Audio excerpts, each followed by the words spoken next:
మగవాళ్ళ డిప్రెషన్ ఎలా ఉంటుందో మీకు తెలుసా? చాలా కోపం రావటం, ఫ్రీక్వెంట్‌గా ఆర్గ్యూ చేయటం అండ్ ప్రతి చిన్నదానికి ఇరిటేట్ అవ్వటం. వాళ్ళ ఎమోషన్స్‌ని కప్పిపుచ్చుకోవటానికి చాలా రిస్కీగా బిహేవ్ చేస్తూ ఉంటారు. ఎగ్జాంపుల్ రెక్లెస్ డ్రైవింగ్, ఆల్కహాల్ లేదా స్మోకింగ్ లాంటివి అలవాటు చేసుకోవటం. వాళ్ళ ఎమోషన్స్‌ని కప్పిపుచ్చుకోవటానికి వర్కహాలిక్స్ లాగా బిహేవ్ చేస్తూ ఉంటారు.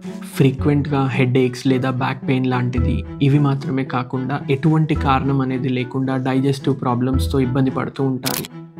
జనాల నుండి దూరంగా ఉండాలనిపిస్తుంది. ఫ్రెండ్స్ కావచ్చు, ఫ్యామిలీ కావచ్చు, వీళ్ళని వదిలేసి ఒంటరిగా ఉండాలనుకుంటారు.